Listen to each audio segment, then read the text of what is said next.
I thought the effort for the most part was okay, but we left too much to too few, and we've got some guys that we really need to stand up and start playing an AFL brand of footy. We're not in the good side category yet because we're not defending that well enough and producing consistently enough. Coach of the Kangaroos has been good enough to join us here live at the desk, Brad Scott. We appreciate your time, Brad. Thanks, Dars. 4 wins, 4 losses. Had some great moments, and you've had some moments you'd probably like to change. Can you put your finger on why the ordinary ones aren't going so well? Oh yeah, we can. I mean, that's identifying what goes wrong's the easy part. I mean, we were really disappointed with our work rate. I mean, as I said there, I was asked a direct question in the press conference about effort, and the journalist actually said, "I thought your effort was pretty good," and my response was, well, the effort on the most part from some players was good, but such a team game you play now, and we had too many players down and too many players let us down in really important parts of the game, and when you play a really good football side, they expose you. You talked about that post-game about being monstered by Fremantle. Did that surprise you? No. I mean, we got almost exactly what we expected in terms of Fremantle's performance.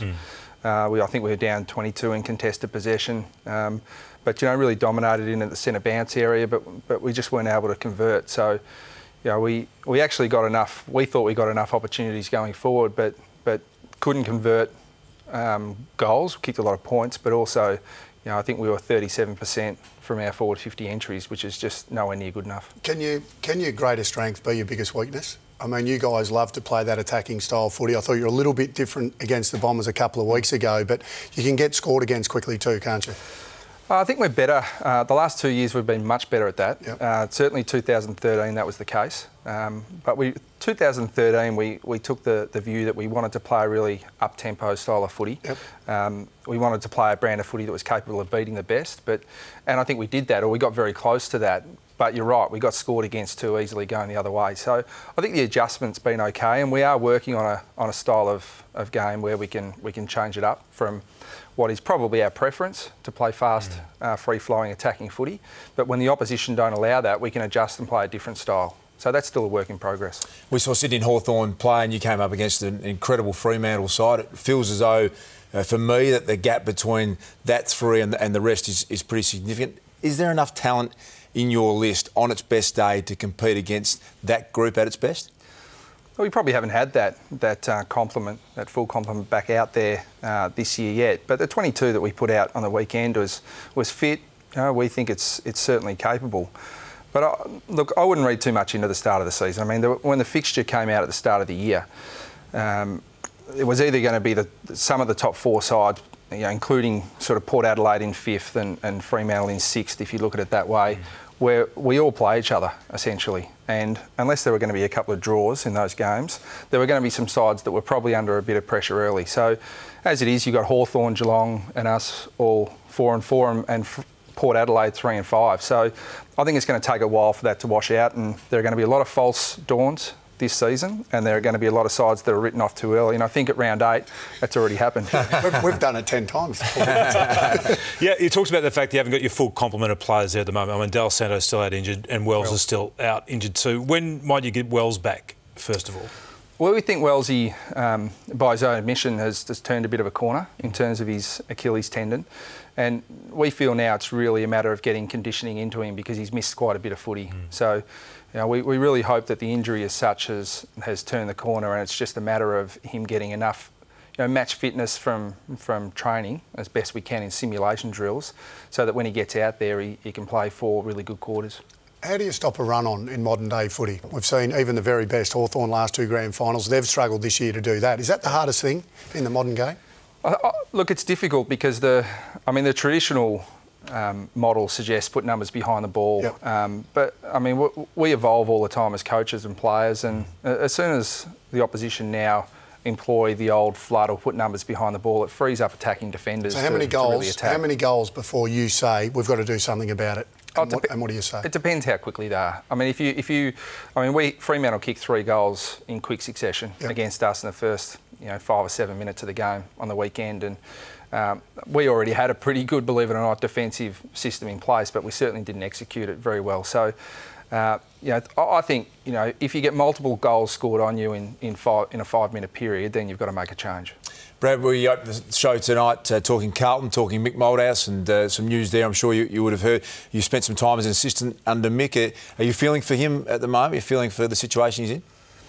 I think as in the coaching fraternity, we all feel for each other because we know what it's like. I mean, in this game, in this really competitive 18-team competition, the spotlight and the pressure and whatever you want to call it, I think you guys call it the blowtorch. It just literally goes round in circles, and it stops on someone each week. So he's a very, very, very resilient person, but I feel for his family because he's very protective of his family, and as senior coaches, I think we're all pretty resilient people, but at times like these, it's the people in your private life that you feel for more than yourself, and I'm sure that's the case with Mick. I mean, you know him well enough to know that he wouldn't walk away from a challenge, though. Oh, far from it. He thrives on a challenge. So, I said before that, if everything's going really well for Mick, he looks to pick a fight somewhere and to bring some spotlight back on. So he loves the pressure, and if given the opportunity, I'm sure he'll work through this current situation. Only 8 rounds in, but do you think Boomer goes on next year, and Drew Petrie, he's obviously coming somewhere near the end? Yeah, Drew, first of all, has been fantastic for us this year, playing a slightly different role at times, but he's a really versatile player. He was great against Essendon going behind the footy. Yeah, he was, and he can do that really well, and he still plays in the ruck for us. So he's showing every sign that he can continue. And I've said from the day I started at North Melbourne in 2010 that Boomer and I would have constant discussions about how he's going, and he said, as soon as you see a sign that I'm dropping off, you come and tell me, and I haven't said anything to him yet. There's a Twitter question coming through there from Alex Russo. Can Boomer break the all-time games record of 426? Is that possible? It's definitely possible, but again, he's really look. He's been a great player. He's been accused of being a little bit self-centred at times, but I really encourage him to play, the way he plays. But he won't look at those sort of milestones, and that won't be the reason he plays on. He'll only play on if he's helping the team, and he's striving for team success. He thinks we're on the verge of something. He wants to be part of it. It's simple as that. So, if the sub rule stays in, I'd say he's an even better chance of reaching that mark. In the media world, I think if you did a snapshot, Scott, you might know this, but all the producers and my feeling would be that they feel your football club is the best to deal with from a media point of view. You get the best access at North Melbourne, you're the most open, you're prepared to let us into places other clubs don't. Are you encouraging that, or at times do you go, hey, enough, I've had enough of the cameras down here? Is it a fine balance? I think it depends what it is. I mean, first of all, I really do encourage media access, because when I come on shows like this, or our players speak to the media pre-game, during the game, after the game, we're speaking to our fans. We're speaking to our sponsors and all the stakeholders involved with our club. So, that's a great thing for our football club. But I'm also really strong in the belief that if you want to be a good football side and play deep into September, the spotlight tends to go on those sides in a really intense fashion come finals time. And if your players aren't prepared for that, it can shock them a little bit. So things like having Channel 7 into our rooms pre-game, having a lot of cameras around and getting players exposed to that, I think is only good for their resilience. And let's face it, if they can't do an interview pre-game because that rattles them, then they're not going to last long in AFL footy. Are you over the Lindsay Thomas stuff about the ducking? I mean, that's one of the biggest frustrations that I see you post-game. Oh, I think Lindsay's an easy target for people. Probably a bit like people outside of Perth like to pick on Hayden Ballantyne a little bit, and they are antagonistic players, and they would frustrate opposition supporters. But we love what Lindsay does for us, just like we'd love Hayden Ballantyne in our side.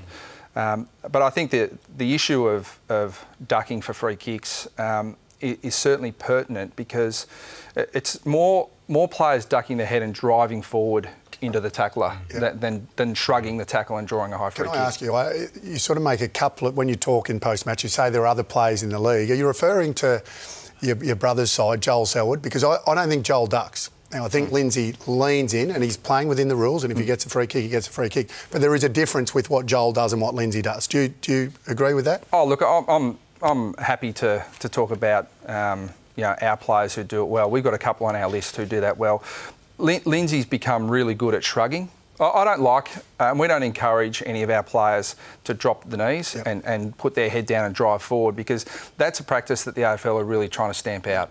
And I'd like to see if a player ducks his head and drives forward into the tackler, then a free kick's paid against him. Yep. But what Lindsay does really well is challenge the tackler. And if the tackler cops him even slightly high and Lindsay lifts, then the umpires have been told to pay a free kick for that. So I mean, we've been on the receiving end of that, so we're certainly coaching our players to challenge the tackler at all opportunities. Stay tuned for the blowtorch, Brad. There might be an example of exactly what you're talking about from a Fremantle point of view. We appreciate your time, always generous, as we said, and wish you all the best for the rest of the year. Appreciate it. Thanks, guys. Brad Scott, the coach of the North Melbourne Football Club.